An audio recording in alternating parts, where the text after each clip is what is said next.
కాదేది రాజకీయాల కనర్హం. దేవుడు, car, bat, పువ్వు, ఆఖరికి కట్టుకునే చీర కూడా. అసలు నమ్మకపోతే బీఆర్ఎస్ నేతలను అడగండి. తెలంగాణ జాగృతి నేత కవిత కట్టిన చీరపై రచ్చ చేస్తున్నారు కారు పార్టీ నేతలు.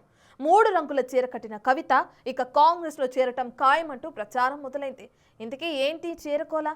అసలు ఎందుకు ఉన్నటువంటి ప్రచారం మొదలైంది? కాక రేపుతోన్న కవిత కట్టిన కోక.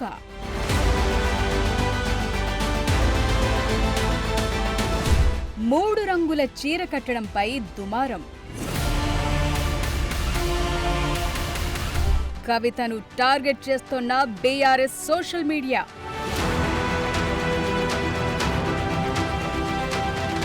కాంగ్రెస్ పార్టీ రంగులున్న చీర కట్టడంపై hot debate.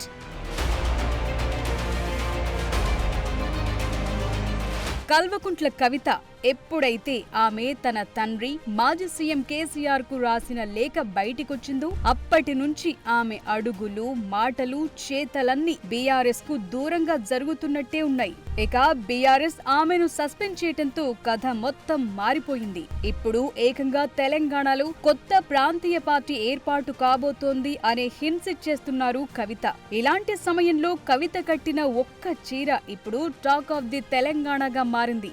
Deputy CM Bhatti Vikramarka కుమారుడి నిశ్చితార్థ వేడుకకు హాజరయ్యారు. ఆమెతో పాటు భర్త అనిల్ కుమార్ కూడా ఉన్నారు. ఈ ఈవెంట్ కి కవిత కాంగ్రెస్ జెండాలోని 3 రంగులున్న చీరను ధరించి వచ్చారు. ఇప్పుడు ఈ చీరపై తెగ చర్చ జరుగుతోంది.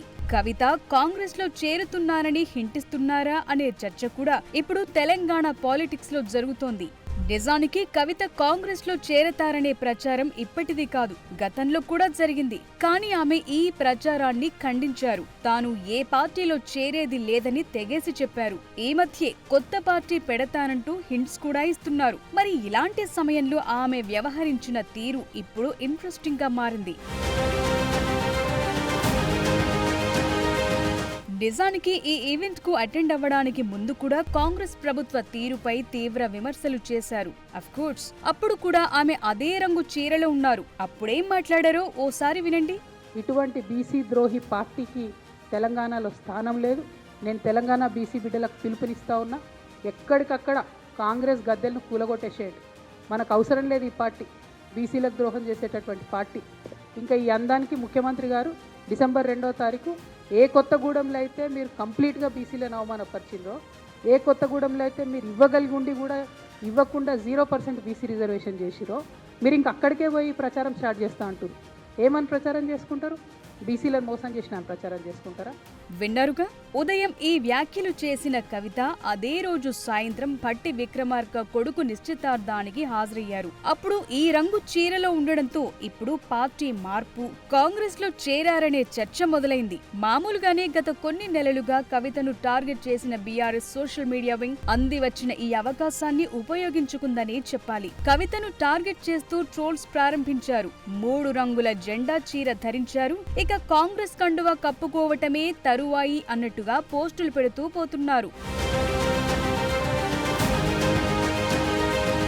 మరోవైపు ఉదయం కాంగ్రెస్ గద్దెలు కూల్చమని బీసీ సోదరులకు పిలుపునిచ్చి సాయంత్రం కాంగ్రెస్ మంత్రి ఇంట్లో వేడుకకు హాజరవటాన్ని ఎలా చూడాలన్నది మరికొందరి కామెంట్స్. కానీ అది పార్టీ, ఇది వ్యక్తిగతమంటూ ఆమె మద్దతుదారులు కౌంటర్లిస్తున్నారు. ఏదేమైనా కొన్ని రోజులుగా కవిత తీరు మాత్రం అందరినీ కాస్త టెన్షన్ పెడుతోందనే చెప్పాలి. ముఖ్యంగా ఆమె మైక్ ముందుకొస్తే బీఆర్ఎస్ నేతలకు ఓ చిన్నపాటి వణుకు వస్తుందనే చెప్పాలి.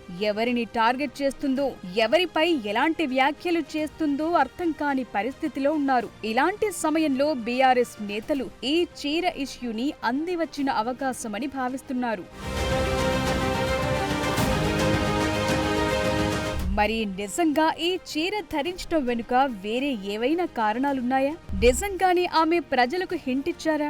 లేక ప్రజల నాలుకలపై ఉండటానికి వ్యూహాత్మకంగా ఈ చీరను సెలెక్ట్ చేసుకున్నారా? యాదృచ్ఛికంగా జరిగిందా అనేది మాత్రం పెద్ద మిస్టరీగానే ఉంది ప్రస్తుతానికి.